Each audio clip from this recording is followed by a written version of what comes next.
Hello guys, कैसे हैं आप। आशा करता हूँ कि अच्छे होंगे, मस्त होंगे, खुश होंगे। तो आप सभी का स्वागत करता हूँ मैं अपने यूट्यूब चैनल में।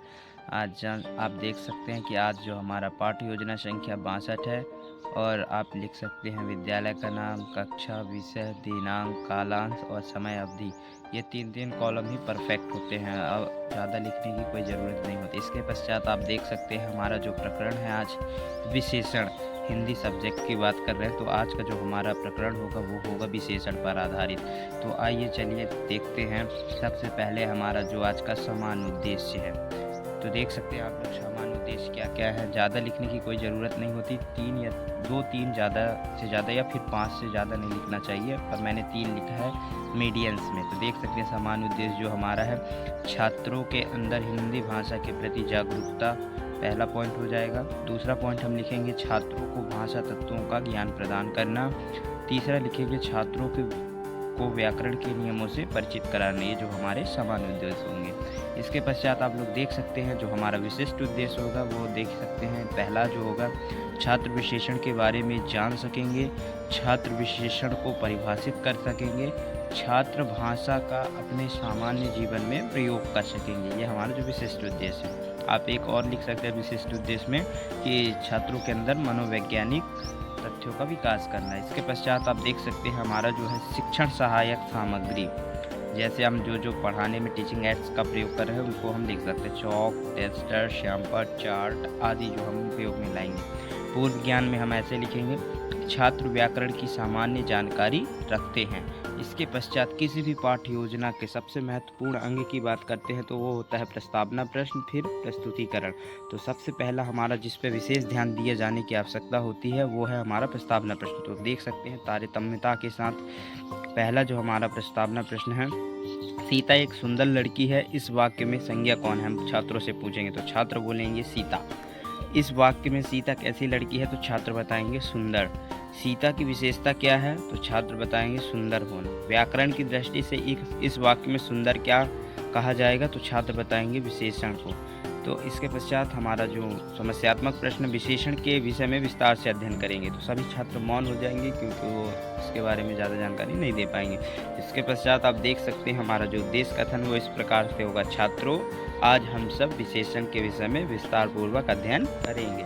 अब देख सकते हैं इसके पश्चात जो है हमारा जो है शुरू होगा प्रस्तुतिकरण, जो किसी भी पाठ्य योजना का सबसे महत्वपूर्ण और प्रभावी अंग तत्व माना जाता है, जिसके बिना कोई भी प्रस्तुतिकरण अधूरी मानी जाए, कोई भी पाठ्य योजना अधूरी मानी जाती है। चलिए आइए देखते हैं हम अपना प्रस्तुतिकरण।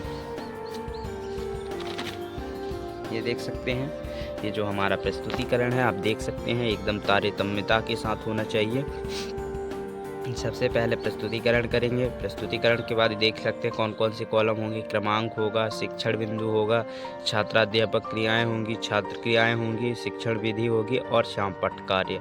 ये जो 5 कॉलम 6 कॉलम हैं आपको ज़रूर बनाने चाहिए, क्योंकि इसके बिना जो लेसन प्लान है अधूरा माना जाता है। फिर देख सकते हैं इसके पश्चात जो आज का हमारा शिक्षण बिंदु, पहले पॉइंट में लिखेंगे विशेषण। अब विशेषण की आप यहाँ पे परिभाषा लिख सकते हैं। तो विशेषण के लिखेंगे, संज्ञा और सर्वनाम की विशेषता बताने वाले शब्दों को विशेषण कहते हैं। जैसे राम तेज दौड़ता है, यहाँ तेज दौड़ना विशेषण है तथा राम क्या है, विशेष्य है। इसके पश्चात आप छात्र क्रियाओं में लिखेंगे, छात्र ध्यानपूर्वक सुनेंगे। इसके पश्चात देखेंगे कि शिक्षण विधि में व्याख्या विधि है, और श्यामपट्ट कार्य में आप दिनांक, कक्षा, विषय, प्रकरण, विशेषण लिख देंगे। अब इसके पश्चात देखेंगे प्रश्न आप एक बच्चों से पूछेंगे विशेषण कितने प्रकार के होते हैं, तो छात्र मौन हो जाएंगे। तो आप फिर इसके बाद क्या करेंगे, विशेषण के प्रकार बताएंगे, छात्राध्यापक प्रस्तुतिकरण।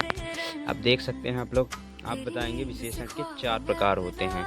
तो देख सकते हैं आप लोग विशेषण के जो हमारे 4 प्रकार हैं वो दिए हुए हैं आपके सामने, आपके स्क्रीन पे दिख रहा होगा। देखिए विशेषण का पहला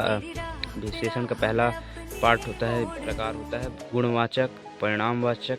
दूसरे देखिए पहला होता है गुणवाचक, दूसरा होता है परिणामवाचक, तीसरा होता है संख्यावाचक, चौथा होता है सर्वनामिक विशेषण। तो पहला देखिए क्या है, गुणवाचक विशेषण। जिन विशेषण शब्दों से संज्ञा या सर्वनाम के गुण या दोष का बोध होता है उसे हम लोग गुणवाचक विशेषण कहते हैं, है ना, आप लिख सकते हैं। इसके पश्चात परिणामवाचक विशेषण, जिन विशेषण शब्दों से संज्ञा सर्वनाम की मात्रा का बोध होता है, उसे हम परिणामवाचक विशेषण कहते हैं। इसके पश्चात देख सकते हैं संख्यावाचक विशेषण। जिन विशेषण से संज्ञा सर्वनाम की संख्या का बोध होता है उसे हम संख्यावाचक विशेषण कहते हैं। इसके पश्चात है हमारा देख सकते हैं सर्वनामिक विशेषण। जब कोई सर्वनाम संज्ञा शब्द से पहले आए तो वह विशेषण की तरह संज्ञा की विशेषता बताए तो उसे हम सर्वनामिक विशेषण कहते हैं। अब आप देख सकते हैं इसमें लिख सकते हैं छात्र ध्यानपूर्वक सुनेंगे, छात्रा ध्यानपूर्वक सुनेंगे और नोट करेंगे। और शिक्षण विधि आप लिख सकते हैं देख के। अब इसके पश्चात आता है हमारा जो श्याम पटकार में आप ये सब लिख सकते हैं प्रकरण, विशेषण, संज्ञा, सर्वनाम की विशेषता बताने वाले शब्दों को हम विशेषण कहते हैं। विशेषण के प्रकार लिख देंगे गुणवाचक विशेषण, परिणामवाचक विशेषण, संख्यावाचक विशेषण और सर्वनामिक विशेषण। अब इसके पश्चात हम आगे चलेंगे जो हमारा लास्ट और अंतिम बिंदुओं के रूप में जो कुछ शब्दांश हैं वो देख सकते हैं। और ये हमारा आज का यहाँ देख सकते हैं बोध प्रश्न आएगा जब, तो देख सकते हैं सर्वनामिक विशेषण किसे कहते हैं, बच्चों से आप पूछेंगे। गुणवाचक विशेषण की व्याख्या कीजिए, ये भी पूछेंगे। पुनरावृत्ति प्रश्न देख सकते हैं विशेषण के कितने प्रकार हैं। दूसरा परिणामवाचक विशेषण किसे कहते हैं, बच्चों से पूछेंगे। निरीक्षण कार्य में जब छात्र श्यामपट्ट कार्य कर रहे होंगे तब छात्राध्यापक द्वारा कक्ष में घूम कर निरीक्षण कार्य संपन्न किया जाएगा।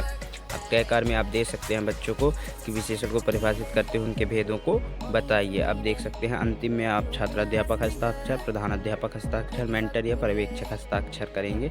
और इसके पश्चात ये लेसन प्लान ख़त्म होता है। आशा करता हूँ कि ये लेसन प्लान आपको काफ़ी पसंद आया होगा। अगली वीडियो के लिए मेरे चैनल को सब्सक्राइब करना ना भूलें। Thank you watching this video.